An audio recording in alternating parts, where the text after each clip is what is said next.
Right, I'm going to make one of the most incredible soups ever. And we've got a whole head of Savoy cabbage there. We've got a big handful of cavolo nero and a big handful of red and green curly kale. And I've cooked that in 2 litres of chicken stock, but you could do veggie stock if you want. So that's been boiling for about 5 minutes. And then bigging up Mr. Bread, stale bread, just grilled on a griddle pan, or you could even roast it in the oven if you wanted to. A whole load, big stack of the bread like that. And when you get your bread like this, while it's hot, just get a piece of garlic and give it 2 rubs, and you'd be amazed at how much flavour that transmits. But there's a perfume of garlic there, which is lovely. I've got a tray in the oven, but what I want to do, get my tray here. I'm going to get 1 tin of about 14 anchovy fillets. Pour the oil in here first. Then I want about 12 rashers of nice pancetta. So just lay it in here. Normally I do this on a gas hob, but I'm outside. So I'm going to cover this tray with the bacon, and I'm going to put it back in the oven just to render and go crispy. But before I do that, these anchovy fillets here, oh, be careful when you take these off. Shake them out there. Just put the anchovies out and about, finding things out. And let's roast these babies up. Pop it back in the oven. Now, over here, I've got 2 cheeses. Fontina, which is a wonderful cheese. It's quite mild in flavour, but it has the most incredible melting qualities. It's all stringy and light and incredible. And then I've got good old Parmesan there, just for good flavour. I want 200 grams of Fontina, about 150 grams of Parmesan. Get this out of the way. And then, check this, you can hear it sizzling. Look at that. No time at all. Just have a look at it. You can see the anchovies have totally melted into nothing. The bacon's nice and crisp. At this point, get your greens straight in there. Now, I'm just literally coating it in all this lovely gear. Even if you're just serving this as a, veg dish, this is a fantastic way to do it. I'm cooking this in a casserole type pan, something of that ilk and that size. Get 4 bits or enough stale toasted bread to cover the bottom. And then we go, nice mixture of greens here. And we've got 1 whole Savoy cabbage, and we've got cavolo nero, and we've got some kale, purple and green, and then we put our cheese.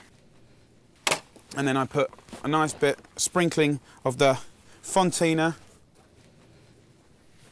and a sprinkling of the Parmesan. And this is a great opportunity to have a little drizzly up of quality extra virgin olive oil. All right, so that goes there. A bit more bread on top. So it's like a lasagna, but instead of using pasta and mincemeat, we're using nice garlic rub bread. Again, Savoy cabbage, in and around. You can chop this cabbage up if you want, but the way I've had it has always been quite crude. Fontina and a sprinkling of the Parmesan. And then we go more bread, cabbage. You can tear it up a bit if you want to.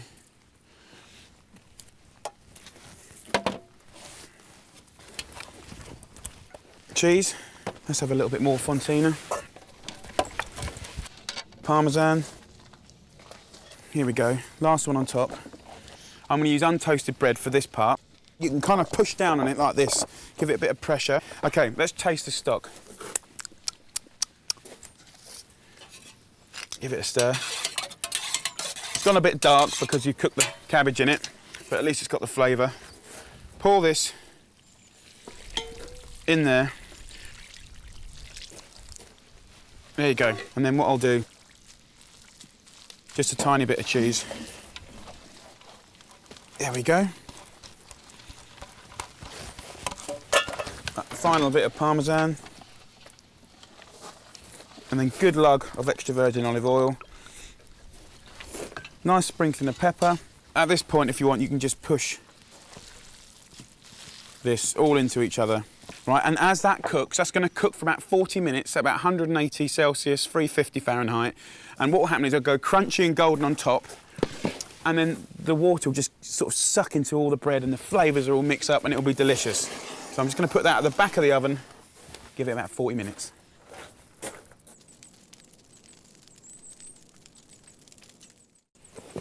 Just look at that, fantastic. And you can see it's like a cross between like a bread and butter pudding and a French onion soup. Most of that water's cooked into the bread now. It's at about 35, 40 minutes.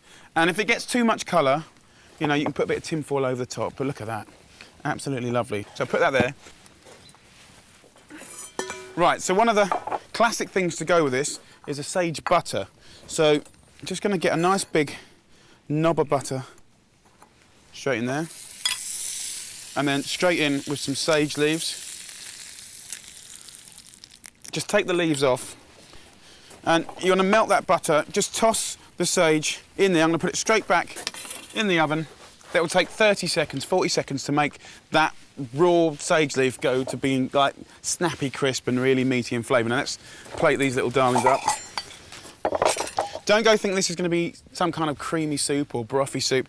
Don't go there. This is a bread soup. This is an Italian soup with attitude. I'm literally going to take a nice big clunk of this. Look at that. Beautiful. Get some of this. Lovely dark colour. Bit more. Check the sage. Right, and then all you do, you know, while the butter's nice and brown, but not dark, not black, just put the sage leaves around, a little bit of that butter, and a little grating of Parmesan. And that's it. Look at that.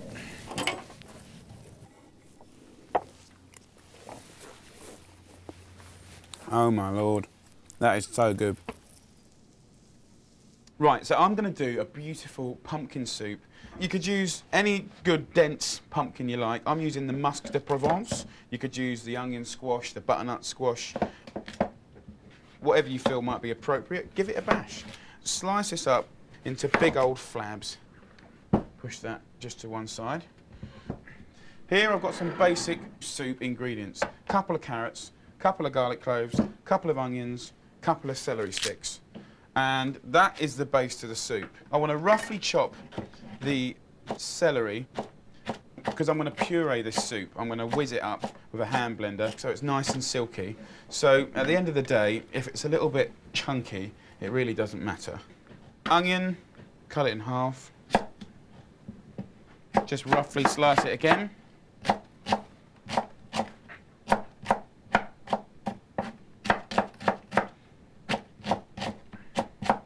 I'm using the red onion because I just prefer the flavour of them, but you know, you can use white ones if you want.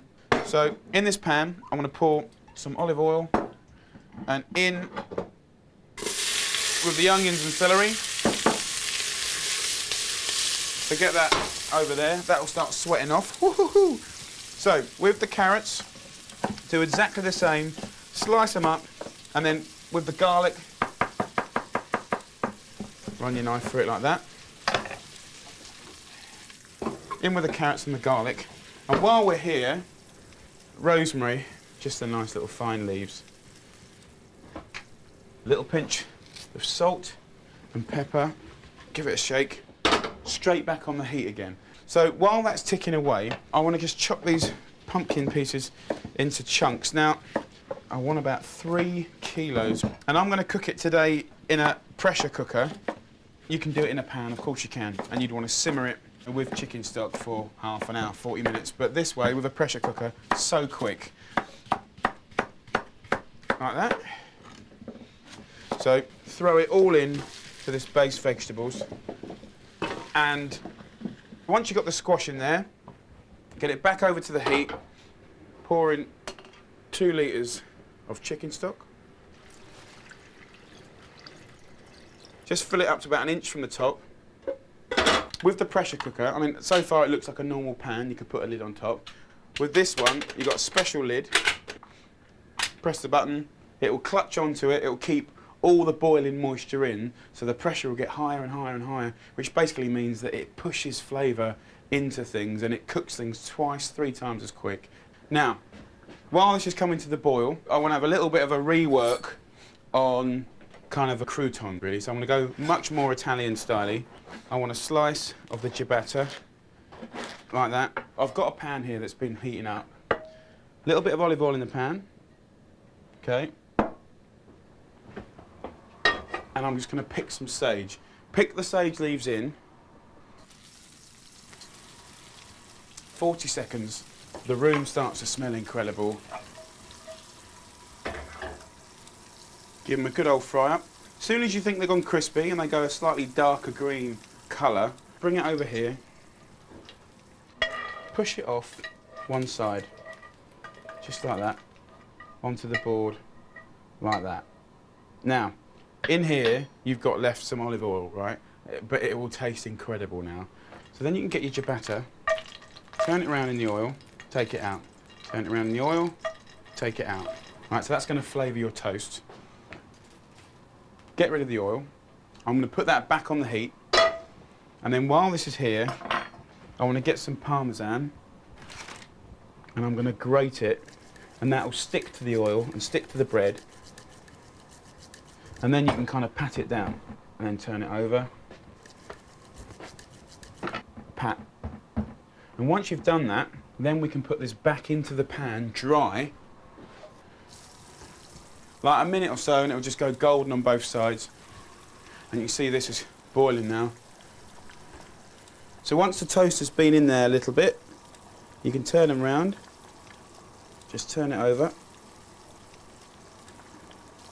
Lovely colour.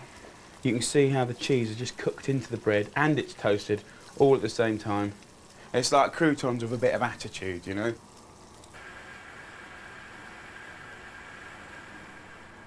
This soup has had about 6 minutes boiling. Just going to release the steam. Let's get a nice blender. Plug it in. There you go. Look at that. So we check if the squash is cooked. There you go. Look, completely obliterated like that. Fantastic. Soup in 6 minutes. Waz it up. You can see it going from being chunky and brothy to little bits of silkiness coming up.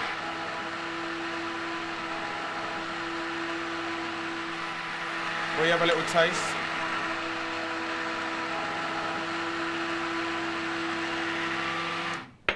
Needs work.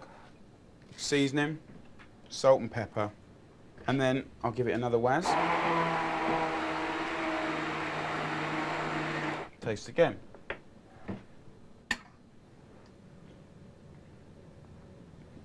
Tiny little bit more. And that is an incredible soup. Really, really good. Really pleased with that. And then to serve it, in a nice bowl, put a crostini in the middle, push it down, right? And then you can put one sticking out like that. Just pour it in there, in the middle. And that, people are going to go crazy over those croutons. They're going to fight over them, so you might as well make sure you do double. And look at the colour of that beautiful soup. And that soup, that will soak in to the crostini. And then to finish it, the lovely crispy sage and a nice bit of good quality extra virgin olive oil. Nice. I'm going to do a fantastic meat dish, bigging up all of my peppers. I'm using pork shoulder here, it's off the bone. This is a great cut of meat because it's good value. I've got 2 kilos there. Just score it like that, and you can score down to the meat like that, and then that way. I'm just going to season it up with salt, pepper. Pick it up, I'm going to put it straight into the old pan.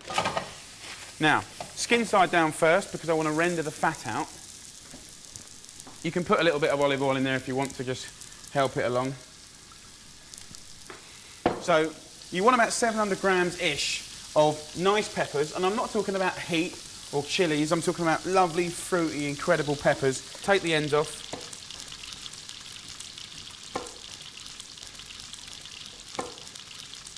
Take out the seeds.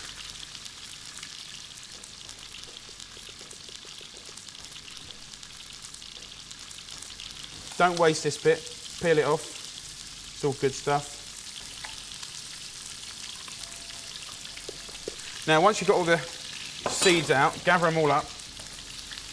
And now what I want to do, in no particular order, is just slice up as soon as you probably can, but don't be too worried about it.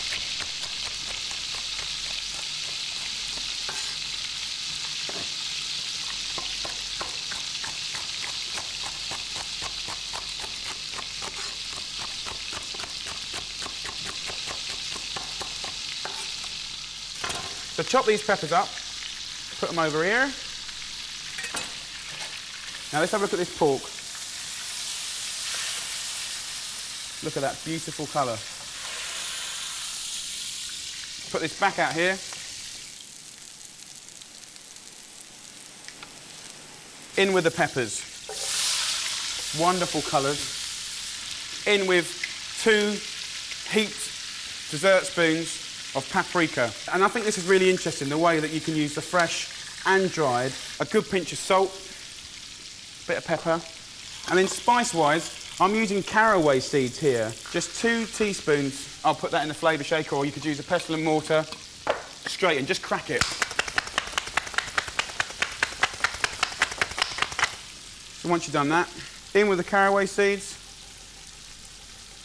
So I've got these beautiful jarred peppers here.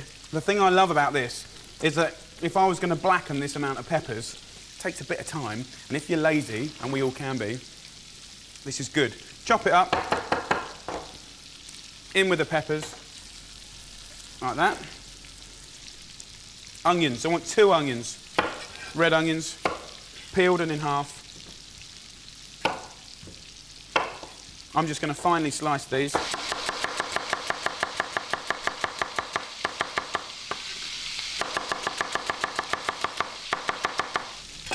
In with the onions. From the herb department, marjoram or oregano. So just pull it off the stalks, like that. Get the marjoram in. I'm going to pour in a tin of tomatoes. Not a classic ingredient, but it does give it a richness. So big flavours. Perfect for this time of year. Weather's closing in, you want something to warm your cockles. Right. Shoulder, push it right to the bottom, and then try and make a deal of pulling these peppers in and around this pork, smearing it over the top, and it's all going to cook together. And then you could use stock, but actually I'm just going to use water. I just want to cover it. And then vinegar, very important, about 4 tablespoons of good red wine vinegar to give it that twang. Lid on top, bring it to the boil, and then I'm going to put that in an oven for about 2.5 hours, 3 hours at 180 Celsius, 350 Fahrenheit. And like the only time you know when it's cooked is when you can get 2 forks and pull away the meat. And if it's just like sticky and gorgeous and moirish and just comes away easily, rock and roll. If it's not, back in the oven and just be patient.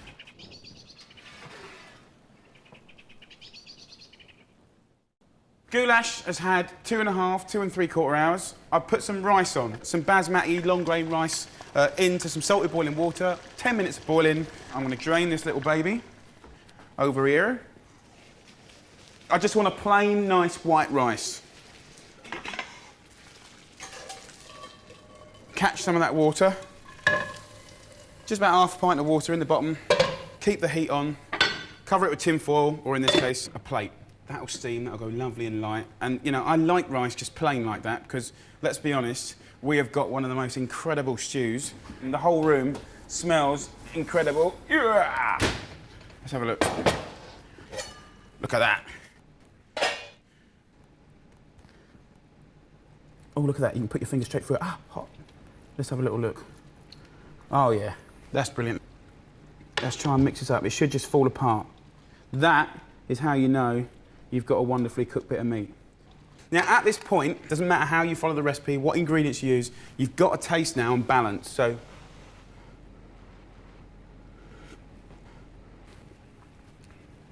Peppers there, sweetness. There's a little bit of a hum there of the caraway. It's fantastic. So to serve it, I'll put it in one of these. Help yourself, middle of the table.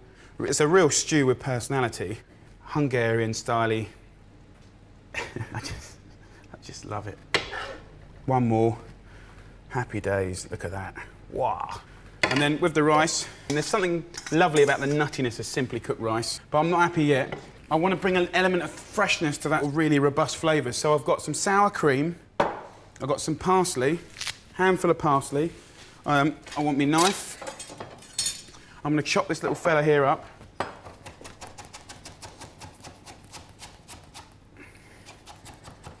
I'm going to put most of it in there. Lemon zest. I'm not going to use lemon juice, just lemon zest. Delicious, really, really good. Stir it up, like that. You can get a nice little wodge of this in here. Serve that at the table as well, and then as your guests come around the table, get another big old ladle of that and just let it melt its way around. It's a real dish of attitude, that one. I like that. I'm going to make a really nice, everyone's happy kind of meal, right? And I've got celeriac from the garden, I've got some nice potatoes. I'm going to do a potato and celeriac al forno, kind of like a simpler version of a dauphinoise. So what I want to do is slice this up into quarters, and then once I've done that, slice them up into like centimetre discs, like that. Then I'll get my spuds over here, just slice these little tigers up, same thickness as a celeriac, just under a centimetre actually. Lovely. So once you've got the potatoes cut, get them in with the celeriac, and then some herbage in here. I'm using sage. I've got 50% potatoes there, 50% celeriac. You could swap celeriac for parsnips, you could swap it for Jerusalem artichokes, you know, but if you keep the 50% potato in there, you get a good mix of good old potato dish / something a bit interesting. So I want a couple of cloves of garlic, and there's something about garlic, cream and cheese that is incredible. I don't know what happens, but when it cooks together, it's just beautiful. Like that, in it goes. And then I've got a nice big handful of Parmesan, and then some double cream, about half a pint of double cream, half a pint of milk, good pinch of salt and pepper, and what I'm going to do is just get in there and give it a little mix up. Look at that.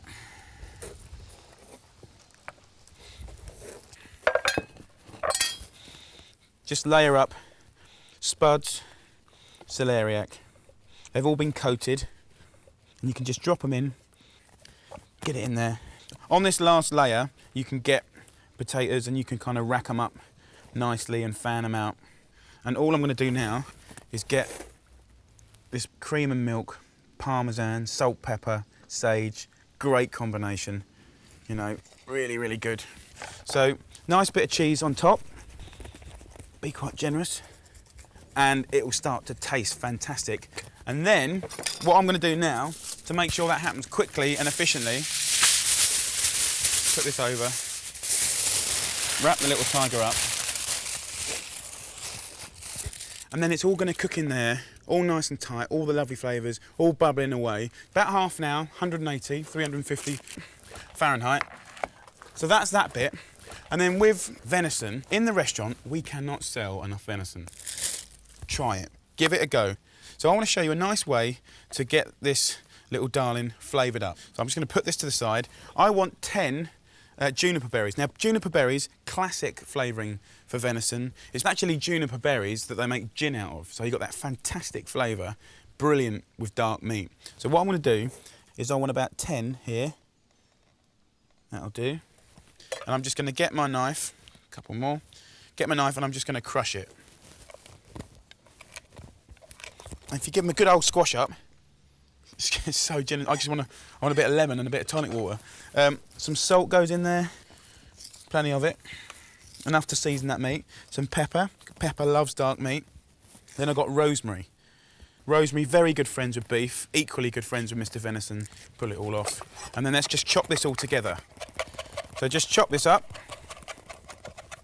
So once I've chopped that up, As soon as I've done that, I'm going to scatter this like that. I'm going to rub this beautiful little thing with oil. Rub it over. Pretend you're getting a massage. Yes, mother. And on the other side. And then we can begin to roll it. So just roll it over like that. And then like that.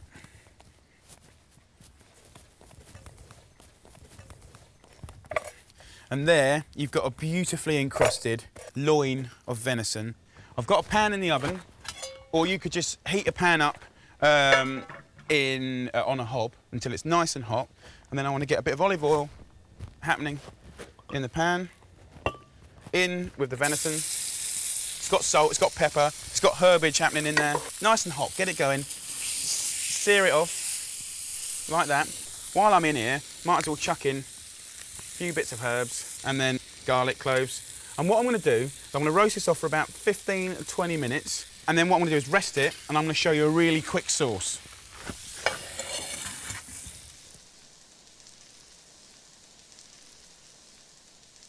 So I cooked this venison for about 20 minutes in the end, and then this little beauty here, and let's be honest, get a potato dish right in life, and it's going to be one hell of a humdinger of a dish. So you can see now how important this tin foil was. If I'd have just put it in without the tin foil, it would have been black by now.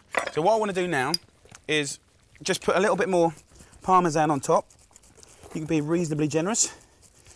And we're going to put that into gratinate now. So in a hot oven, 5 minutes. So a bit of Parmesan on top of that, smack bang in the oven. We've got sexy old potatoes, lovely. And then this here, venison. It's shrunk a bit, just turn the meat over in the juices, take it out, put it on there to rest. And then as far as this pan here is concerned, just squeeze it up. Don't worry about the skins. You've got the flavour of the rosemary, the sage, and all the lovely pan juices. So what I want to do now is mix it up, and then I'm going to pop it back in the oven. Now, in translation, in real life, I fork up the garlic and I put it on a gas hob. But I ain't got a gas hob, I've just got an oven, so I put it back in the oven. But essentially, heat underneath the pan, heaty, right? Red wine. Not cheap old rubbish, get something half decent. Give 1 glass of it to your meal, I think it deserves it. In there.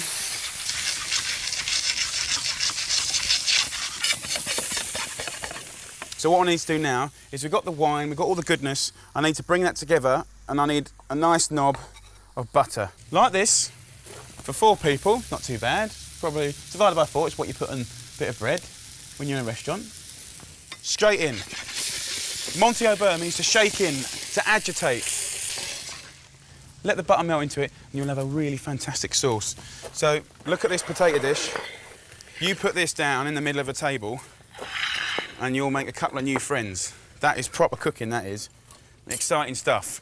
Get the venison, nice sharp knife, centimetre slices. Look at the colour. That's what I want it blushing. You can go rarer if you want, but look at that.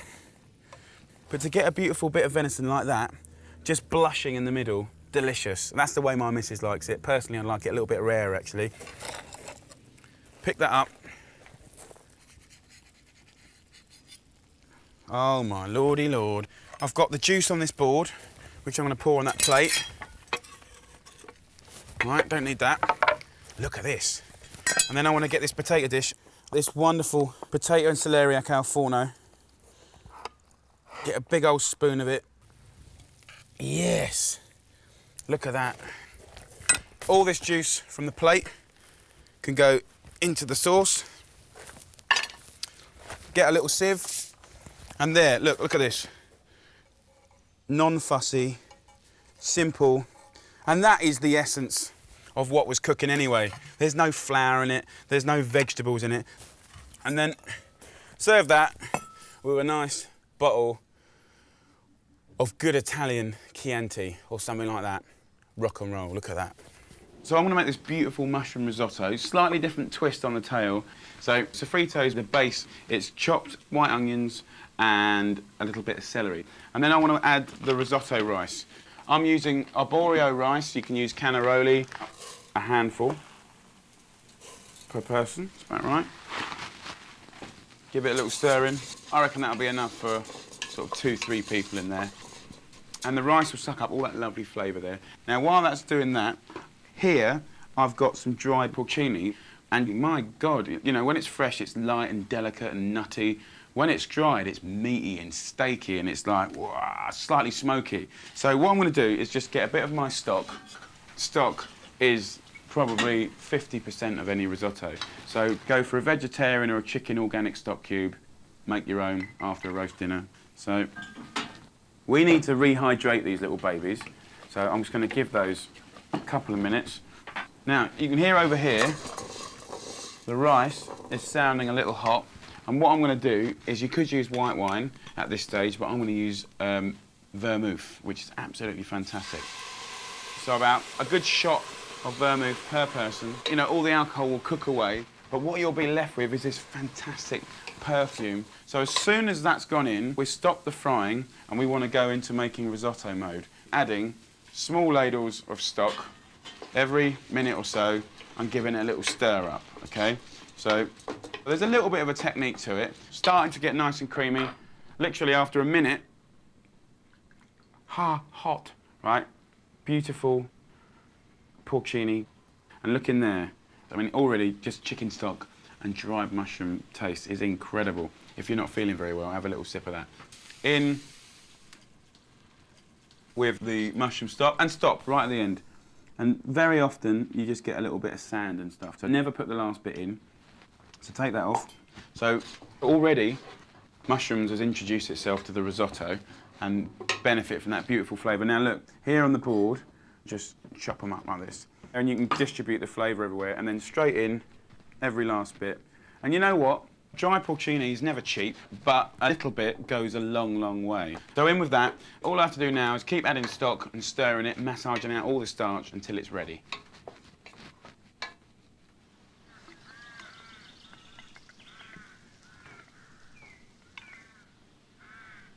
So the rice, that's about 3 minutes away. Now, while that's just finishing off, here I've got some lovely wild mushrooms. I've got the girole, which is really, really nice. I'm just going to tear these up like that, nice and natural looking. One of my favourites, really, really beautiful. And then you've got pied de mouton, sheep's feet mushroom, great flavour and firm. So I'm just going to break those up. Okay. And then here we've got chanterelle, beautiful mushroom, delicious in flavour. So here's the tweak, right? The risotto will be made and finished in the traditional way, right? But with the mushrooms, what I want to do is I want to put them dry in and around this screaming hot griddle pan. And what I want to do is create an environment where you really amplify that nuttiness. And again, you know, down the supermarket you can get lovely bluets, oyster mushrooms, shiitakes, all sorts. Just don't use button mushrooms or I might have to get you. Right, so here's the coup.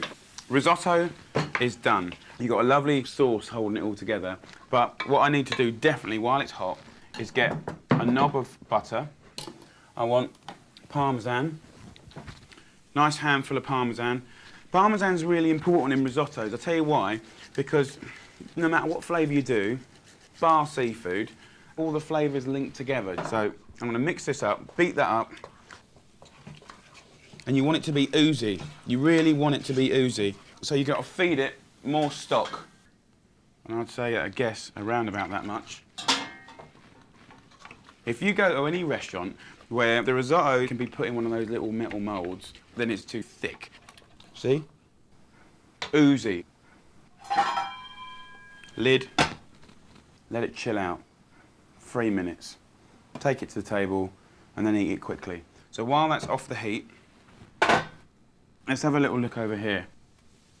These mushrooms should be toasted.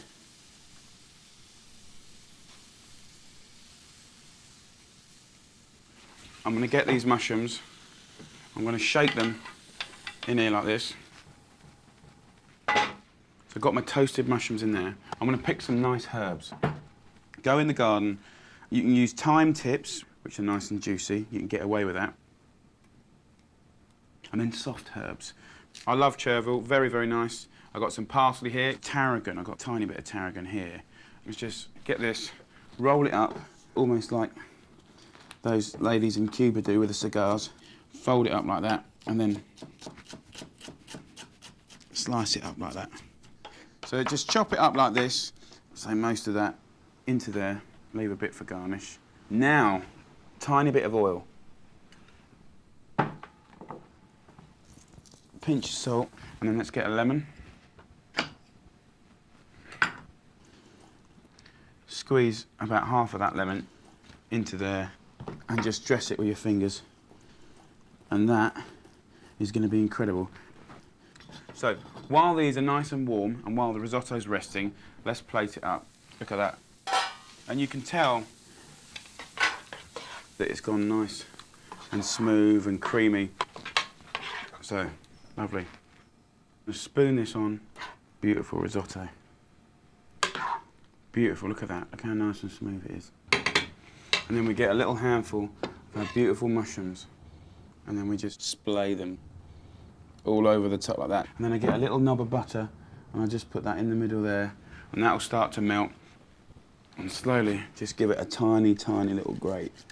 Look at that. That is a proper risotto. Absolutely delicious, beautiful. Right, I'm going to do a really delicious chicken tray bake. Dead simple. I'm using a thigh of chicken, by far tastier than boring dry old breasts. Loads of flavour as long as you cook it right. And I'm going to show you how to take the bone out. First of all, just run your knife down that bone, just like that. 1, 2, and then you can just pop your knife under here and just run it out like that. And then with this bit, scrape it almost off. Now you've got the bone off. Throw that away, and then do nice double finger size pieces, just like that. So once you've got your chicken, pick it up, take it over here, put it straight into the pan, skin side down, and that will naturally start frying the fat out of the skin. Just season that chicken with just a little bit of salt now. You know, you need to cook with a little bit of seasoning. Give it a toss around. Lovely. Got some nice new potatoes there, and I've got some tomatoes. Now I'm going to do a potato and tomato sort of roasted tray bake really with the chicken. And I've got some beautiful little tomatoes. I've got some like long little plums, dark ones, red ones, sort of tiger ones, little sort of pear ones, you know, your typical sort of cherry ones. And all I like to do is just put these tomatoes here, like that, get myself a little knife. The only knife I've got is that one. So what I want to do is get a knife and just get the tomato and just pop it, just like that. And by tapping them like this, we're going to pop them in boiling water, and that little cut will make sure the skin just comes straight off, and that's easy, we like that. So put them in here, into here, and my new potatoes are boiling and they're cooked. Pour my tomatoes in there, lid on. So once you've done that, I need my cloth. Let's give this chicken a nice little toss. Have a look in here. Nearly there. Sort of 45 seconds. That's literally all you need in boiling water with the tomatoes. Tomato skins look pretty good. Just drain it in a colander. Lovely. Look at that. So, nice position to be in here. It's all steaming, really hot. That's going to steam dry now. So look, I'm going to get my tomato, and literally all you have to do is just pinch that skin off. It's so simple, and it doesn't give you any grief at all. And by taking it off, what you allow this to do is the tomato to dehydrate and become sort of like sweet and much more intensified, and for the flavour and sort of bit of the juice from the tomato to cook into the potato, which is going to be like rock and roll. I'm going to lay it out on this board here, all right? Clean table. This is what I'm going to do. With my potatoes, I'm going to get my thumb and I'm going to just break them like that. Like that, crush them. You can push that in half, break that, break that, break that, break those. If you've got a little whole one like that, leave it whole, push that. I mean, you know, this is a little bit of a palaver, but it will take me 1 minute to do it, and you know what? The whole dish will taste 10 times better for it, And sometimes in cooking, you know what? It's not always bish bash bosh. You need to put a bit of love in it, a bit of care, and it will taste fantastic. Right, so that looks like I've made a right dog's dinner of that, doesn't it? Look at the table, it looks like a total mess. But you've got to bear with me and see what I'm going to do. I want to get my flavour shaker. You could use a food processor, you could use a pestle and mortar. Get oregano or marjoram. Of course you could use rosemary instead, but I think oregano and tomatoes, really good combo. Nice little handful into the flavour shaker. Nice pinch of salt. Lock it up. I want to smash the oregano. I want to get all the oils out of it, and I want to make the most butt-kicking flavoured oil. Because the thing is, when it comes to things like flavour, you can't sort of chop it up and be all nice about it. You have to bash it up. You have to make a bit of a noise. And all I have to do now, you can see that it's smashed up all of the herb. Really bruised it, really smashed it. And if you smell it, it's like incredible. So what I want to do to that is get some oil on that, extra virgin olive oil, top it up about 3/4, and then I'm going to put a little hit of vinegar in there, so not quite as much as the dressing, some pepper, and then close it up one last time, and this is going to make the most beautiful flavoured oil. Let's have a look in here. See that? So you've got like a beautiful green oil. Now, get our chicken, and you see in the chicken here, pull all of this into the pan, like this. That much. I'm going to get some more oregano to put in whole on top. And I want that lovely oregano oil. It's really nice to cook it in this, or, you know, if you want to serve it at the table, you know, you could pour it into a dish like this. And when that cooks together, that'll be one of the nicest dinners you've had in a long, long time. So that's done. Notice it's all in one layer, so it's all going to cook beautifully into one another. It's going to get lovely and golden, and the chicken's going to go sticky. That is a lovely dinner. I'll put that in the oven for about 35-40 minutes, 180, 200 degrees, until it's lovely and golden. Serve that with a green salad, bottle of wine. Happy days.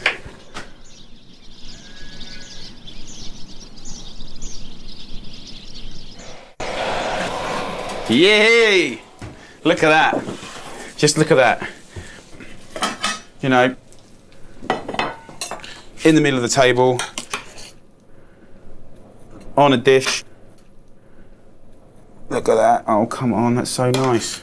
And this is the sort of food that I love to eat. Everything just mixing together. So nice. All I do to finish that is a little bit of lemon and oil on some rocket. Just a bit. Pinch of salt. And look at that. You can either do two things. You can either just get a nice handful and literally put it across the dish at the table like that. Brilliant little dinner. Or just have a big bowl separately and just serve that like that. Fan-dabby dozy. I love it. I love that kind of cooking. Right. You're going to love this recipe. This is top. What I'm going to do is like a fritter, right? And it's kind of a version of a falafel, right? Sort of made up version, really. It's dead simple. All I want to do is literally sort of shuck or pod, you know, about 250 grams, a big handful, sort of like that, of broad beans. This will sort of 2, 3, 4 people out, depending on how greedy you are. For the oil, I want about that much oil. And good tip, just put half a potato in there, and by the time that's golden and floating, Bob's your uncle, you're on deep frying temperature. Dead simple. I'm going to put 3 sticks of coriander in, 1 little one of mint. Wazz it up. Just to get it going. I quite like to spice this, right? I've got some cayenne pepper, I've got some cumin, I've got my broad beans going in. In they go. just sort of, so you can kind of heat it up as much as you want. I think sort of about level teaspoon of cayenne, cumin, maybe half. Get that in there. Just half a chilli is fine. Just finely slice it to give the machine a little bit of, you know, help. The thing is, peas, broad beans, you know, they're very delicate, you know, Mediterranean, sort of olive oil, lemon juice, you know, all pasta fish, you know, but this is different. This is a sort of a kind of falafel-y type thing. You got to be confident. So I've got the chilli in, nice pinch of salt, pinch of pepper, and lemon zest. Lemon zest is fantastic because obviously you get the fragrance from the skin, literally just the zest of one nice lemon. And obviously with broad beans, lemon fragrance is like absolutely genius. So just sprinkle the lemon zest in and then just give it a nice pulse.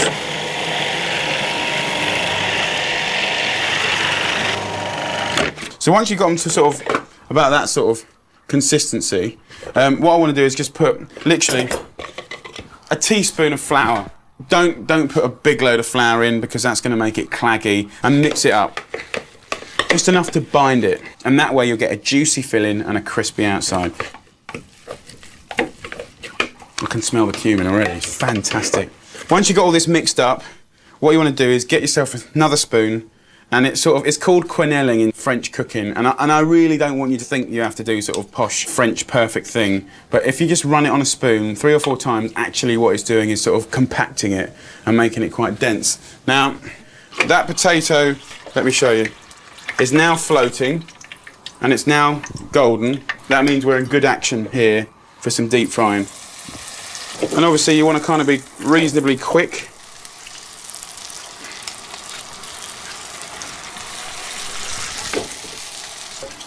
You know, you can make them before, put them in the fridge, and they might, you know, I think it's quite nice to cook them quite fresh.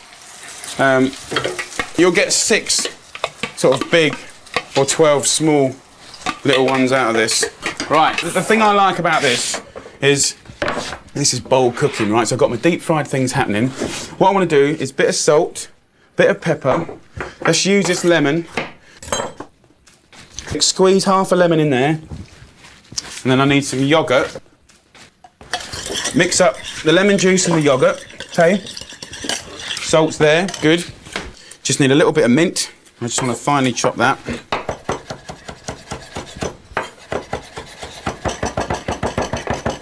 Mint and yogurt are fantastic anyway. So that goes in there. Lovely. Oh my Lord. Lovely, look at that. Right, so look at these. Serve it on the paper, and I'm just going to give it a nice salt, because you want that saltiness. You know, open up a couple of bottles of beer. Think of the moisture that's they've cooked and been made so quickly. And then you've got your yogurt, like that. Some salad leaves. You know, general lettuce, nothing in particular. Squeeze a lemon juice, just a little bit. And then a nice little bit of olive oil. Lovely. And then just mix that up with your hands. And I just love this kind of cooking because it's like, this is what I like to eat. And nothing to do with it. Just a wodge of chilies. And that's your man. You've got Lumo green inside. Soft. Delicate. Got crunchy black outside. I dip it. And I put it in my mouth. I'm happy. Ba-doom. Right, prepare yourself for the best onion recipe in the whole wide world. Really, really, really, really nice.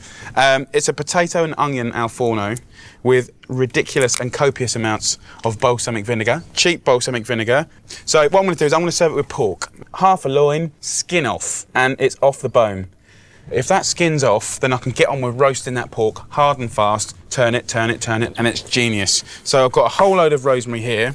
I'm going to take half away and put it here. And then with this half, I'm going to finely chop.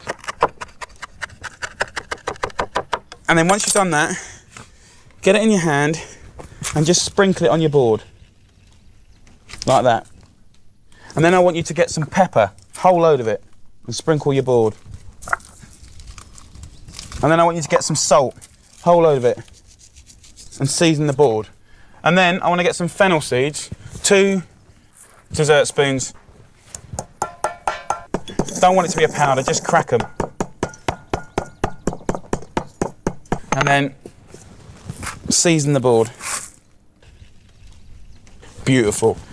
Bit of seasoning, nice. So, get your boy here, skin side down, and push, push, push, push, push.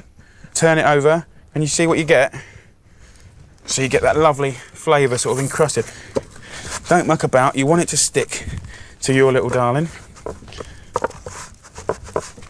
And just dip it around, just like that, beautiful. Now, I'm using the wood oven, but you could use a normal oven, get it on about 200 degrees. Get 2 trays in there, a smaller one for your pork and a bigger one for your potatoes. So, I want to pour some olive oil in there. And I want to put it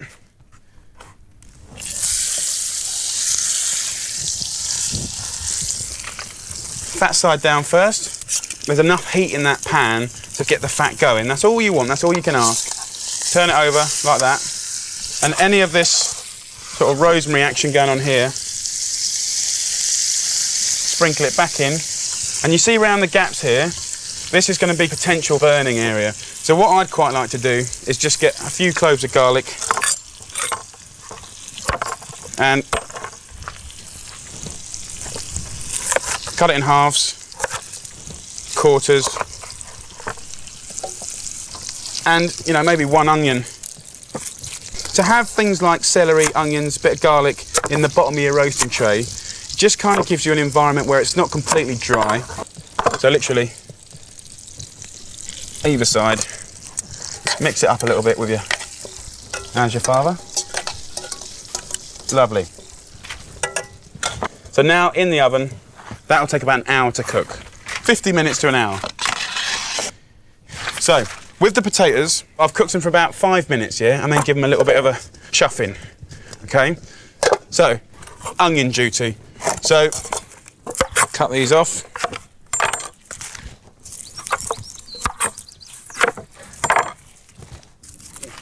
So pick through them. I mean, the reason I love this dish is because in the roasting of an onion, you concentrate the natural sugars in the onion. There we go. He can go straight in half. He can go straight in half. This fella can go in quarters.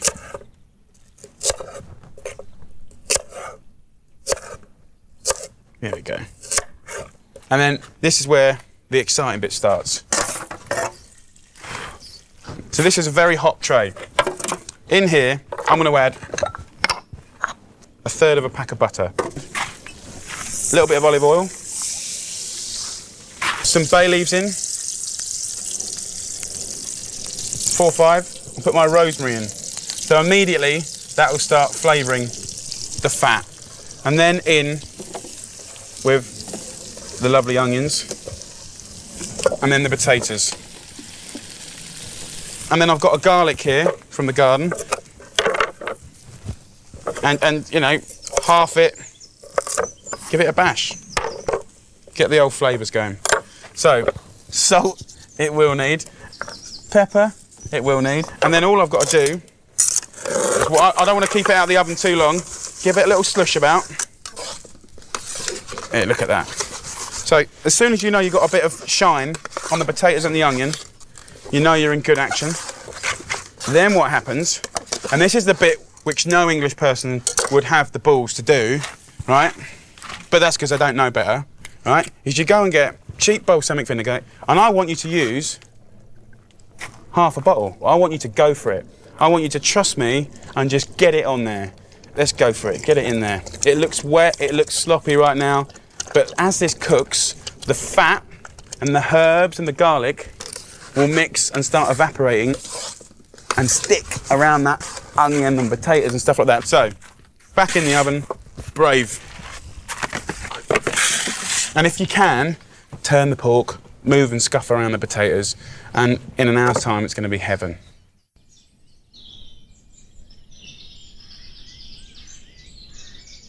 So what I want to do is just rest this for a little bit. Just look at the colour on that, beautiful. So straight on, nice platter like that. And then in here, in the pan, there's fat, which we'll lose most of, and you've got all these lovely bits of roasted onion and garlic. So what I want to do is lose that fat. You could keep that fat if you wanted to, in a little jar in the fridge, and you could put it on roast potatoes or something like that. Just put a glass of wine or two in there, squash all these garlic cloves like that, squash them, because all the stickiness from the bottom of the pan will mix with the wine, and then all the garlic and onions will give it a little bit of thickness. It won't be a gravy as you know it, it'll be like really intensely flavoured juice. So I'm going to pop this in the oven, and then you will have never ever have seen a potato dish like this. Look at these. Absolutely beautiful. Your eyes almost think for a second, is it too dark, is it burnt? And then you realise actually it's not burnt, it's balsamic vinegar, caramelised. And that is one of the best dishes in the whole wide world. I don't give a monkeys what anyone says. And then just plate it over here on this nice plate. Always do more than you need, because everyone will be back for them and they'll only whinge that you didn't do enough. Really brave, love it. Really, really love it. Rack it up. Look at that. Done. Genius. Best thing in the world. Pork, let it rest for about 10-15 minutes. Just slice it up as thin as you can, which is normally about ½ centimetre thick. If you're any good with your knife skills, you can probably go thinner. But you don't have to cook the hell out of pork. Beautiful potatoes. Beautiful meat. And then this sauce here, I wouldn't even bother. I mean, you can put it through a sieve and do all this, that and the other. It's like a posh version of sort of Marmite juice. It's just really intense. And that. And there you go, beautiful combo, incredible roast pork, amazing roast potatoes, really, really nice.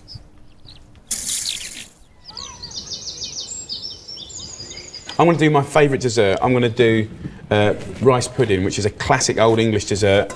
And I'm going to do some beautiful homemade jam, as I've got all the strawberries in the garden. I've got a kilo here, I need another kilo. Jam's a funny one. I used to make it with my mum when I was a kid, and she used to sort of make great jam, and it used to last a long time. She used to use pectin sugar, which is sort of a natural fruit thickener, but we're not going to use that. And she used to use equal quantities of sugar to fruit. But I do my jam slightly differently, and the trick is you don't want the jam to last forever. You want it to last just until next year. So less sugar, less cooking, and you get something that tastes 10 times better than your usual stuff. I've got 2 kilos, which is kind of the smallest batch I'd ever do, really. There's no point in doing less than that. But, you know, you can do it, it's so quick, you can do a few throughout the season. I'm going to give them a quick little wash, just to get any sort of dust and stuff off them.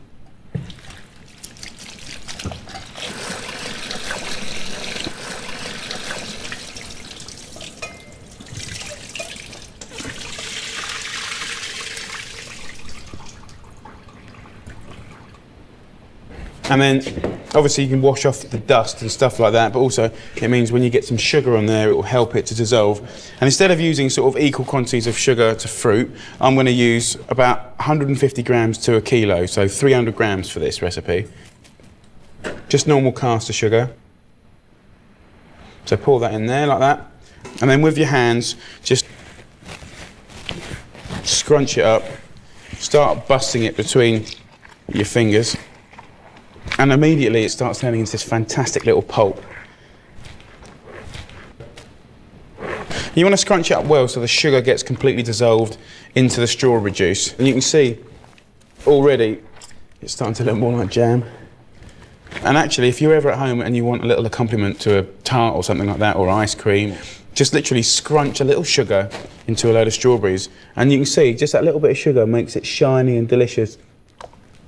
And then all you have to do is put it into a pan.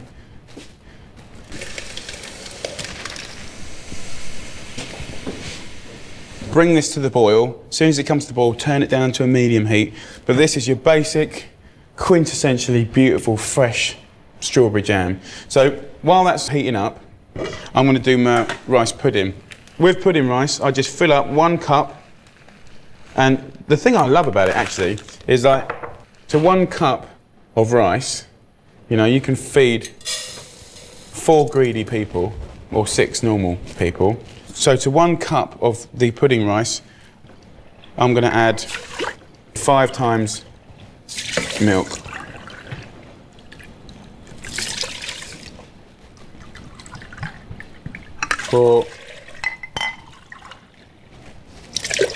So once you've got the milk in there with the rice, I want to use some vanilla. You could just split this vanilla pod, put the seeds and pod in there and sort of simmer it up, and that will be delicious. But what I do is every year I get like 10 of these, wazz it up in a food processor with a couple of kilos of sugar and make my own vanilla sugar. And if you smell it, it smells fantastic. So all I want to do is just sweeten it a little bit. So I'm just going to put 2 heaped dessert spoons in. I don't want it to be really sweet because I've got the jam going with it. And you can bring this up to a simmer and then turn it down to sort of like a medium-low simmer. And I'll put the lid on top as well. So keep an eye on that. And then this over here, you can see all the foam that's come to the top. Well, we don't want that foam. So every couple of minutes, every 5 minutes or so, come back to your jam, give it a little skim. So very simple. Fresh jam on. That's going to be about half an hour on a medium heat. Got my lovely rice pudding on, 20 minutes on a sort of medium-low heat. And there you go. Really, really simple.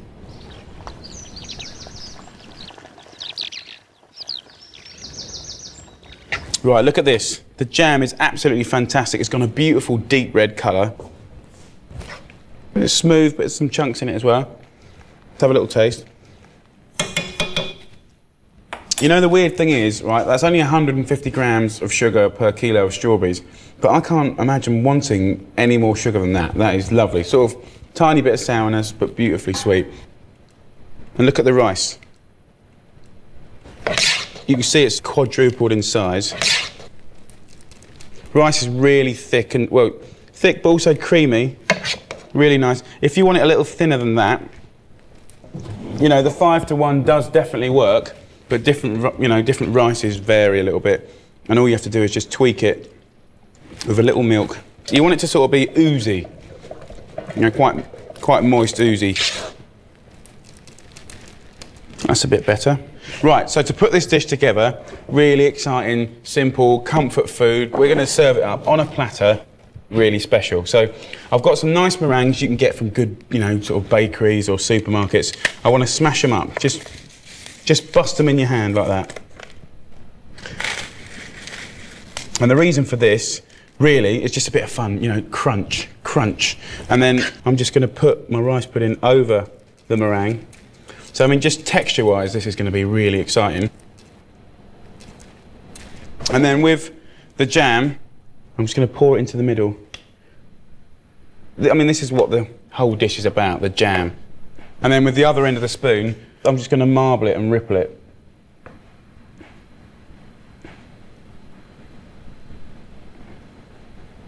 Love it.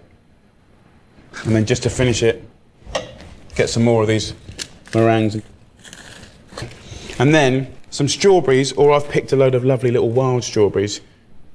Beautiful fresh jam, lovely rice pudding, crunchy bits, and those lovely bubble gum wild strawberries. And I'll tell you what, people will be fighting over it. Fantastic dessert.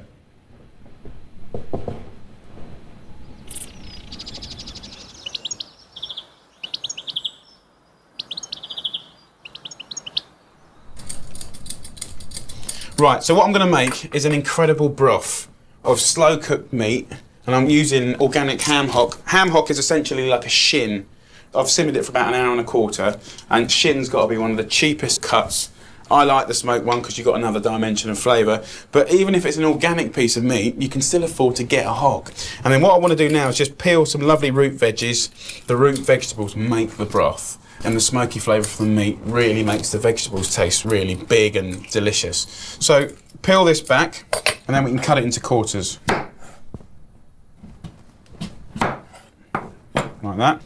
I've got some shallots. You could use onions if you wanted to. Just peel and take the ends off the shallots.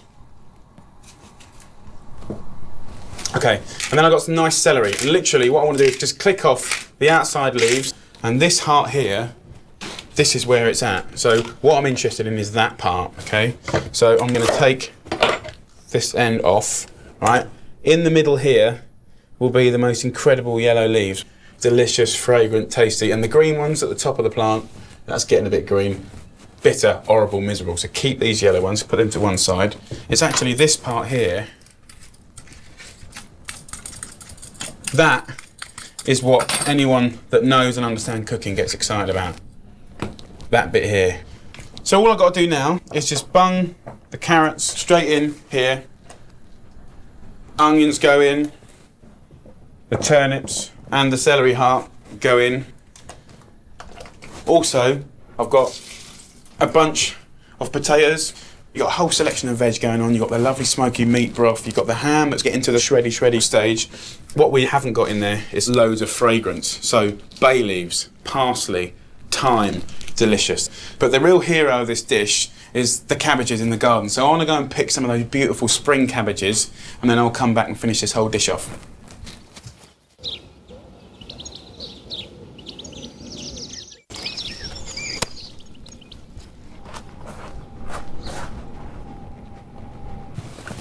Oh, right, got some lovely cabbages and stuff. So what I'm going to do is just trim this all up. I'll keep this part of the purple, which is delicious. And this spring cabbage here, just cut the stalk off, like that. Turn it around like a crisscross, like that, just through the heart, and then literally pull it apart, like that.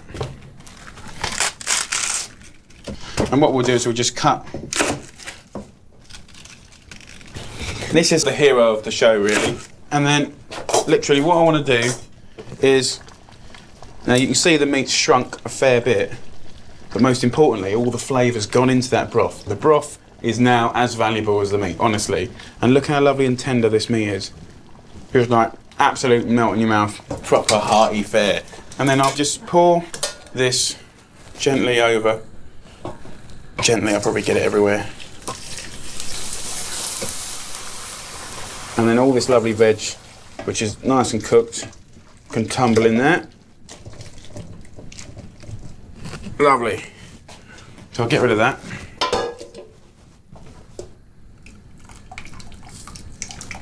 So this veg and meat can just sit here or on a draining board. It will cool down a bit, but I'm going to reheat that later. Now this broth here, I'm going to put in my cabbage. Like that. So my cabbage, the quarters of cabbage, just like that. Lovely red cabbages. Let's have it. That can go on top. And then my little sprouting broccoli and broccoli spears, just put on top so that you don't even have to push that in the water, that will steam. So you've got the white cabbage, cook, cook, cook. Purple, slightly less cooking. And then the broccoli bits, just sort of steamy, steamy. As you bring that back to the boil, that'll be cooked. So while those cabbages are just cooking, what I'll do is I'll get this meat out. Look at that. And you can see it's beautifully cooked.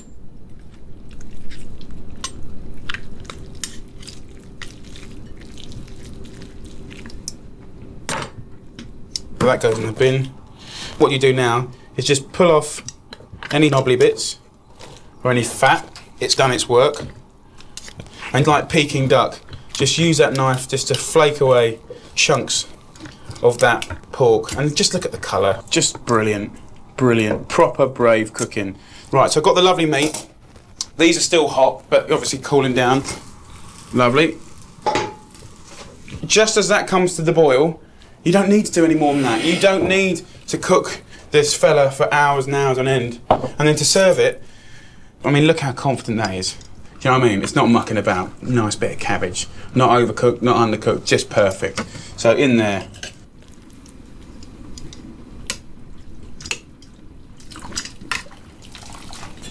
Just fill the plate up like that. And then the potatoes and stuff like that, you just pile them on top, like this. Carrots. We've got the celery here, which is quite interesting. I just literally run my knife down here and then hang that around the plate. And that's kind of it, really. Just get the nice meat, pile it in the middle like that. Hearty, proper cooking, and put that over the top. That will reheat and re-shine and re-moisten all of the vegetables, all of the meat. And then to finish, I get these celery leaves, a few fennel tops from a height, bit of olive oil over the top. Just serve that with English mustard, good broth, good meat, good veg, incredible. Look at these beautiful carrots. Purple ones, I've got the yellow ones, orange ones, and it almost seems a shame to actually cook them in the first place. So I'm going to do a really, really nice, fresh, sort of Indian style salad. So what I've done is I've got all my carrots, I've got a speed peeler like this, and I've literally just peeled the carrot to sort of get that first layer off. And then once they're all sort of nicely peeled, just carry on peeling like that. And what happens is you just get these lovely wafer thin sort of bits of carrot. Carry on sort of peeling and peeling and peeling and peeling and peeling all of the carrots. And then what I've got over here is I've got a pan of minced or ground lamb. And literally all I've done is put it in a hot pan, just get it really, really crispy. So what I want to do to spice these lovely crispy bits is use some garam masala, which is like a combination of several spices, and to be honest, everyone has their own little way of doing it, but it's quite nice fragrant spices. So 2 teaspoons on there, and literally just toss that and the fat and the lamb will immediately sort of stick to each other, and a good pinch of salt. We'll carry on letting these go crunchy. I want to make a dressing, and as I said, it's Indian vibed. So what I want to do is get some shallots, 2 or 3 shallots. So very quickly, I want to finely chop these. Now you've got to make sure you finely slice it. And there's absolutely no place at all for sort of having big chunks of onion in your salad at all. I want to put this shallot into this bowl. I'm going to get salt. I want the juice of 1 lemon. Then I want a thumb-sized piece of ginger. Just peel the skin off. And then with this, you can use like a coarse grater. If you were to chop it, you could chop it, it'd just take a while. I say a thumb-sized piece of ginger, sort of, kind of a good heaped teaspoon. And just get that straight in. So, really fresh flavours. And then what I want to do, in this pan, I just want to toast a teaspoon of cumin seeds, right? Now the reason I'm toasting it is because they're a spice. They're essentially a seed of a plant, and they've probably been sitting in a jar or a package for like quite some time. So just by toasting it, it's just waking it up a little bit, getting sort of the flavours going in there, and I just want to smash it up in a pestle and mortar. Straight into there. Like that. And then just crack it. And you can really smell that. I mean, really, really nice. And as soon as you sort of cracked it, you can shake that into the dressing. Mix this in. And that's the basis of your dressing. Just now hit it with some olive oil, just about 3-4 tablespoons. So I'm going to pour this dressing over these incredible carrots. I quite like to, freshen it up with fragrant herbs. So just a few bits of coriander, and then some mint is another optional, because mint and carrots, brilliant. Just a few. I mean, I don't want to sort of make them a massive ingredient, just a little bit of colour and a little bit of fragrance. So I just want to quickly dress this. Prick it up, shake it. Beautiful. Look at that. And then with these crispy bits here, these are obviously red hot and spicy, really, really crunchy. So with that sort of zingy carrot, it's going to be really, really nice. Look at that. And then just want to get a really nice handful of your carrot salad. And then just to finish, all I do is just some sesame seeds. Like that. And literally that's the sort of snacky thing that I would love, just with a bottle of beer and, you know, a couple of heated up naan breads, or, you know, crack some poppadoms or something like that. And, you know, something a bit unusual.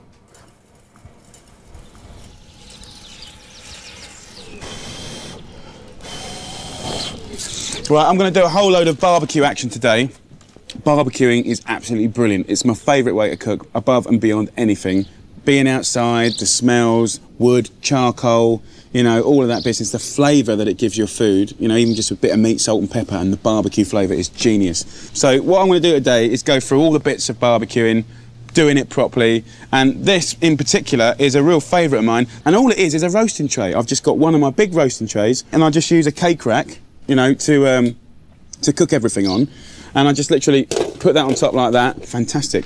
I'm going to cook on this today a whole load of seafood. So I've got prawns, langoustines, razor clams. I've got a whole mixture of stuff here, and I want to get some smoke action going. So a few little bits of, you know, wood, some dry sort of leaves, all that sort of business, just on the barbie, sort of like that. That'll create a nice bit of smoke.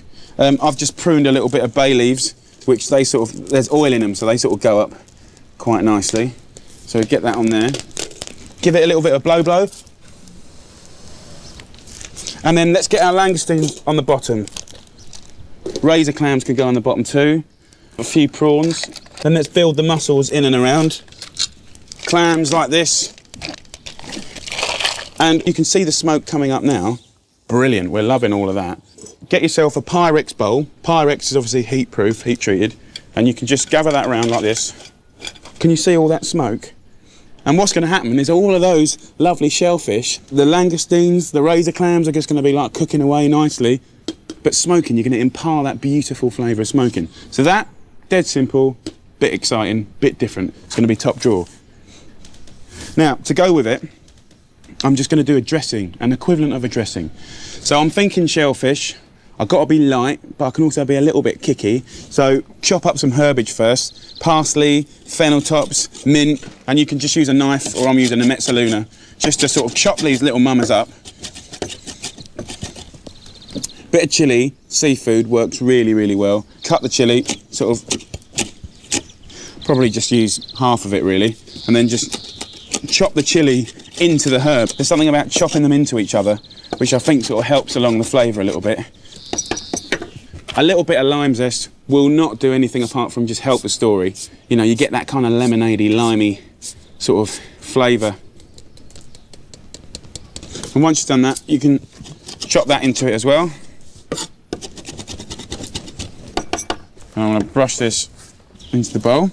So just squeeze some nice lime juice in here. Extra virgin olive oil, 3 to 1. We want the lime to be a little bit too acidic, because once we get all the fish in there and the fish juices, it will sort of kick it back down again. Right, that's brilliant. So what we can do is, if we look back down here now on the lovely seafood, I think now we can actually remove bowl, and we can start being intelligent about who's open and who's not. They've had their little smoke session for about 3-4 minutes. So I'm just going to pull off all these shellfish now that are cooked. It's lovely just to watch them opening up. You see that lovely juice coming out? That juice is what we're cherishing, really. I mean, just look at that. I've got hot seafood, I've got the juices from all the shellfish, I've got that lovely fresh dressing, which is slightly limey. You don't have to do much more than that. Absolutely delish. You know, this is a brilliant, brilliant thing to do at a barbie. That is unusual, it's unpredictable, it's a delicious, cool little dish, which I'm really, really proud of. Okay, right, so I've got all my beautiful cos lettuce leaves, and what I want to do is I'm going to do a Caesar salad, and I'm adapting it, and I'm doing my version, and my version is all about maximum flavour. Chicken legs. I ain't interested in no breasts, right? I'm interested in the legs, You can tell when a chicken's good when you just literally pinch it, and if it comes off like that, happy days, yeah? So sticky, crispy, and lovely. But the trick was, I bashed up a load of rosemary, bit of olive oil, salt, pepper, rubbed it over the chicken, and put it on top of some ripped up bread. So what happens is, as the juices and the fat cooks out of the chicken, it cooks into the bread. Got all that chicken goodness, all that. You know when you roast a chicken, you get all that sticky marmite goodness in the bottom that you make your gravy out of? Right, that is in my bread. So ultimate, you know, croutons. I haven't diced it up because, you know, because I've got a life really. I just torn it up. I think it looks much, much more rustic. The other ingredient is smoked bacon or pancetta. It's top drawer. And you can literally just lay it again over the chicken, and we're going to put it in just until golden. So that's going to go back in the oven.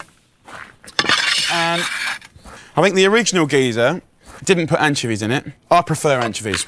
Get yourself some nice, good anchovies. If you don't like anchovies, don't put them in. But, you know, by the time I finish with it, you won't taste it.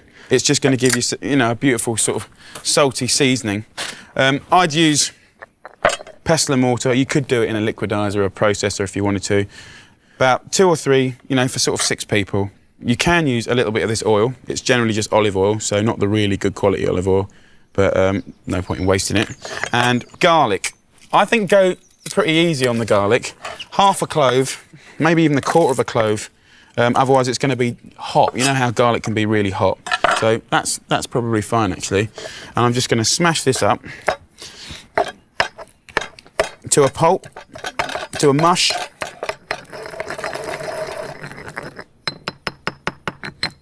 And I'm going to put a little bit of creme fraiche, little spoon like this. Not loads, just I want to make it creamy.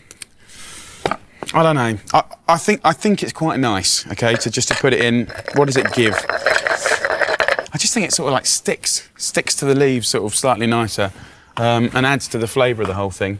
I want a good lemon, but you could use really good quality vinegar, and Parmesan. So finely grate like a little handful of Parmesan, and you're going to adjust this Parmesan with the oil and with the lemon juice. This is the whole thing about dressings. If your dressing ain't good to start with, well, it won't be good when you put it on the salad leaves. So, you know, if we, you know, it's all about sort of blending it, really. There we go. Right, so that's looking pretty good. So it's like a dry slop now.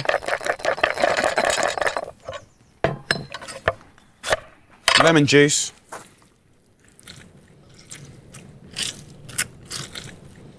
So olive oil. Again, 3 parts olive oil to 1 part lemon juice. I'm not going to season it with salt yet because we got the anchovies in there and we got the Parmesan. And I think that's pretty good, actually. You want that balance of like the hum of garlic, the roundness of the Parmesan and the oil, but you want that cut of the lemon or the vinegar. It's got to cut through a bit, yeah? So, here we go.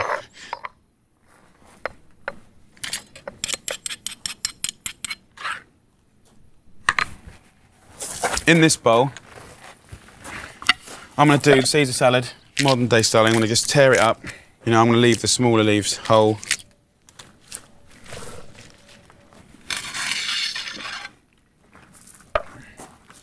Now let's check my chicken.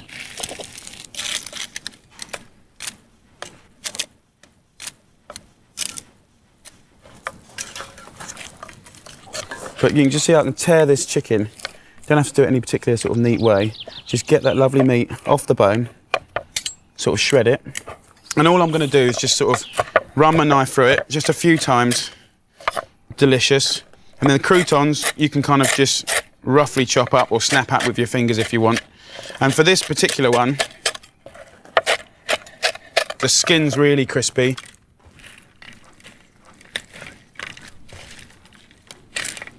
It can go in warm, so it's essentially even a warm salad now. And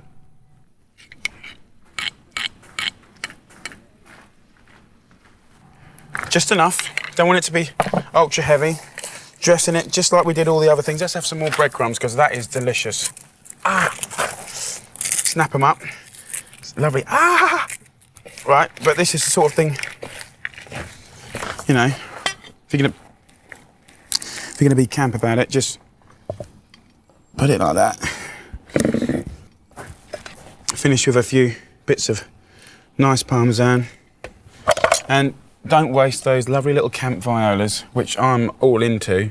When you've got someone important coming round, bird, boyfriend, mother-in-law, whatever, everyone's always sort of racing to do like flash stuff. Do a Caesar salad, but make it the best one they've ever tasted. Make that chicken delicious and sticky and crispy skinned. Make the breadcrumbs and the dressing just punch around the face. Delicious. Good stuff. Really impressive. Right, so this dish I'm going to do with the runner beans, I need to sort of prepare them first, and that involves taking the little rooty bit off the top. This is a brilliant little invention, so cheap as well. I put my bean in like that, and then there's little blades at the side that take this sort of stringy bit out, and then there's obviously a whole load of blades in the middle, and then you get this lovely sort of bean, and it sort of, you know, cuts straight through it. Absolutely fantastic, right? And then with that, you can just boil them, a bit of salt, pepper, a little bit of butter, delicious. But I want to sort of take it to another level. And if you can't, you know, get hold of one of these brilliant little cutters, what you can do is just get a sort of a normal peeler and just run it down the side like that, just to get rid of the stringy bit. And then literally put it on the table and cut at an angle. And they're pretty quick to prepare, so you can do that if you haven't got one of those. Once we've got this lovely pile of beans together, what I want to do is I want to flavour them, and sort of the classic sort of best friend of beans actually is garlic. I want one, let's have 4 garlic cloves here. It's about enough for 4 people. And then just take the end off, give it a smack, and we can peel these. I've been to so many restaurants where either you have a bean salad or something like that, or you go and have beans as a side to one of your main courses you've had, and you eat it, and it's sort of like, it's like rubbery, it's like, and as you're chewing on it, like your teeth are all squeaking. And I tell you what, that's the worst thing in the world. It's as bad as nails down a chalkboard, you know what I mean? It's or anything like that, horrible. So cook the beans properly, you know. So once we've got that, just chop the garlic up. I just want to get this together, a little bit of olive oil. I've got a sort of, you know, reasonably wide sort of casserole type pan here. Just get that in the pan. Keep your eye on it, don't want to burn the garlic. Get some nice anchovies. I'd say a little tin like this, 10 fillets. Get it in there, bit of the oil as well. If you look at this now already, I've only put it in the pan sort of literally seconds ago. It looks like I've dropped little lumps of chocolate in there. It's completely melting. And to go with that, I want to put a little bit of chilli in there. 1 chilli, add the chilli to taste, whatever sort of gets you going. I don't want to make it hot. Give it a little stir up. So the anchovy, chilli, oil, and the garlic back on the heat. You can turn the heat right up now. And then I'm going to add passata. I'm just going to pour that in.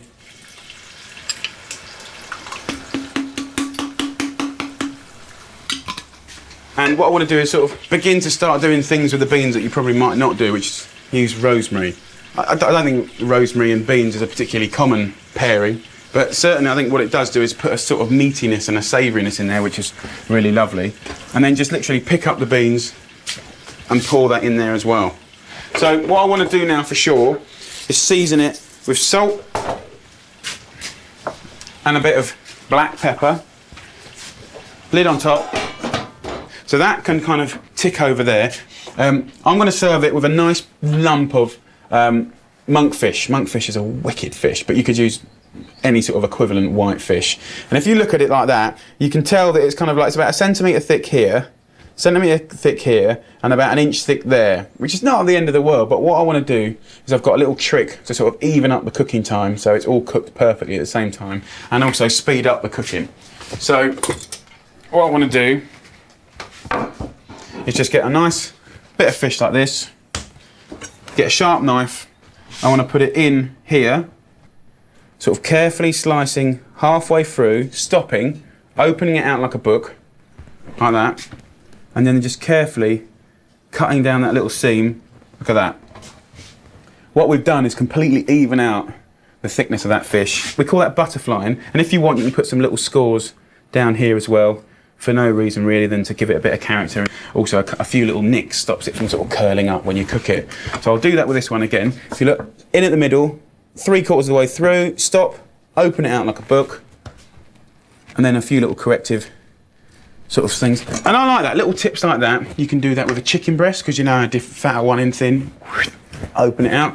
You can do that with like a fillet steak. You know, you can get, you know, a bit that thick. Lovely. So we've got that.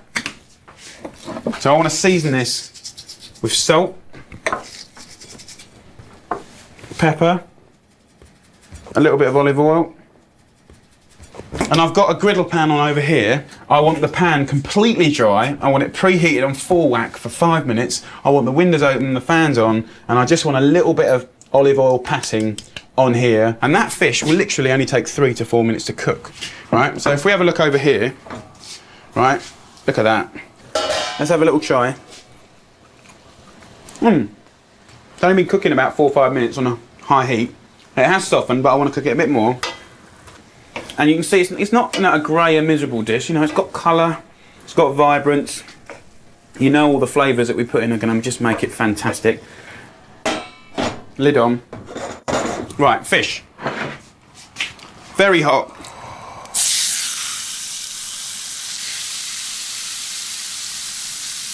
So while the beans are on and the fish is cooking, I'm going to make this thing called gremolata. And I have no idea what it means, but essentially the classic is garlic, lemon, and parsley. And I quite like to muck around with the parsley sometimes and use thyme or rosemary, but I'm going to do the classic today. Nice bit of parsley like this. And this is where I just think someone really clever with whoever invented it is genius.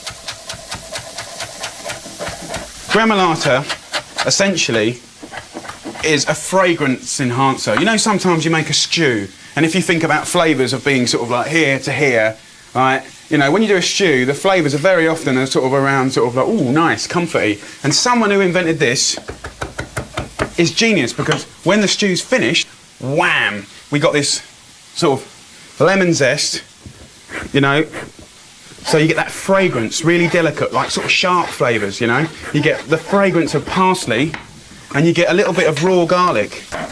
It just peps it up. So chop the garlic into the lemon zest, and then get that into the parsley. And you can do it in kind of the time it will sort of take me to turn this fish over. Lovely, look at that, that's what I want. Beautiful.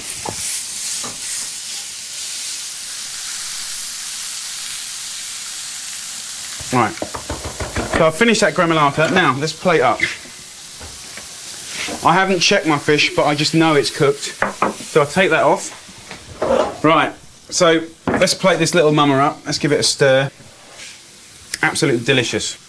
But what I will do, especially as we're cooking it with fish, is I just want to sort of zing half a lemon juice into here. Right, look at this. So, look at that. Make sure you get lovely sauce over the top. Look at that. Nice bit of grilled fish. And all I would do to finish that, a few bits of ripped purple basil, or you could use normal basil, and then the lovely gremolata over the top, and some good olive oil.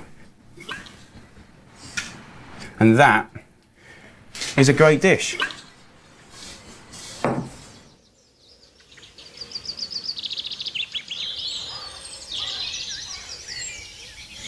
Right, what I'm going to do now is a beautiful sausage stew, sausage sort of casserole. And the thing I love about this is it's all in one tray.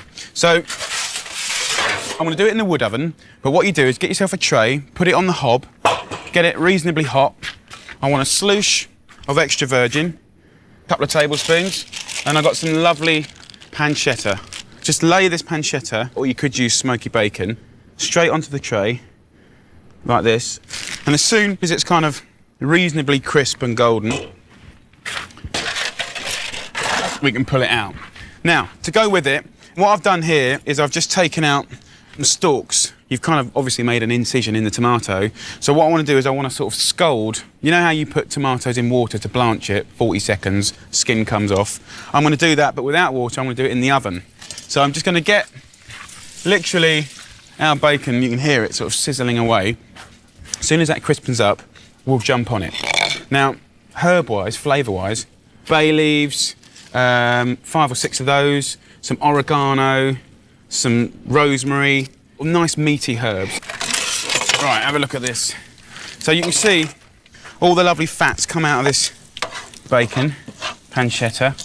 Right, and what I want to do is just push the bacon to one side and then just click off a few of these lovely little leaves straight into the fat, and they'll start frying, and that will flavour the fat again. That's what we want, the flavour in the fat. 6 or so bay leaves, oregano off the stick, and then rosemary. You can go pretty generous on the rosemary. Rosemary and pork, rosemary sausages, rosemary tomatoes. God, it works really, really well. So mix the bacon back in,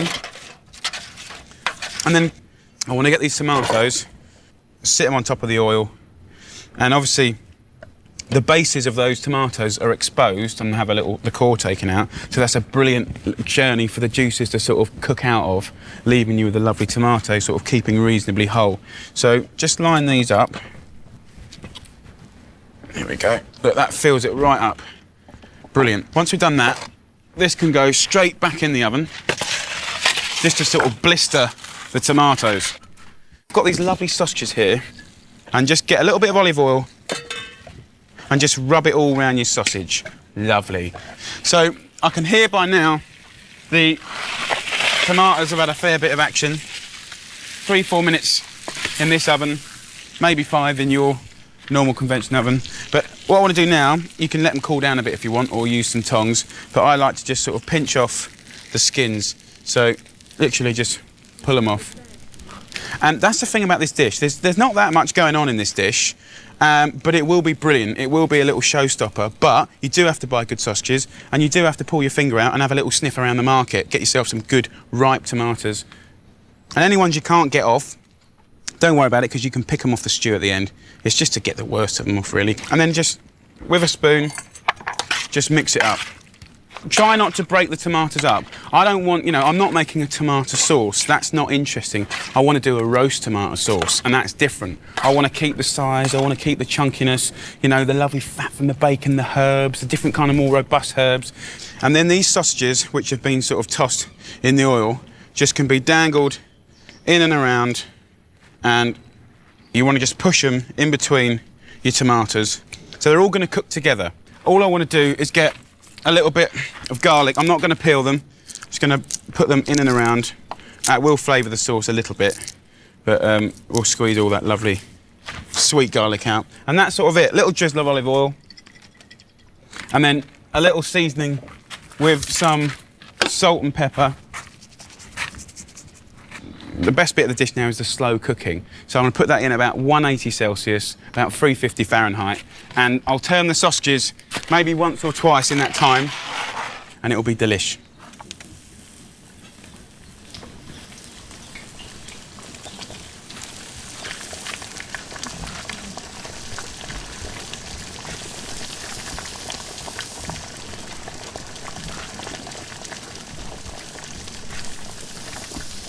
Look at this. Come on! Fantastic. And if you imagine being that sausage, right, roasting on top, and underneath all the tomatoes and herbs are cooking into the sausage. And the sausage is cooking into the tomatoes. Beautiful. We definitely need something to mop up all those lovely juices. It could be polenta, it could be rice, it could be some really big chunky pasta, and chop the sausage up and toss it all up. But I think this. Get a nice bit of bread, cut it up like that, give it a nice rip up, and then get the lovely tomatoes in on top of that bread, like that. Get a few nice sausages. Look at that, all the juice at the bottom. To finish it, a little bit of balsamic vinegar. Just a few little drips around the sauce, and that is just going to mix in a real treat. But that is a cracker. Absolute cracker.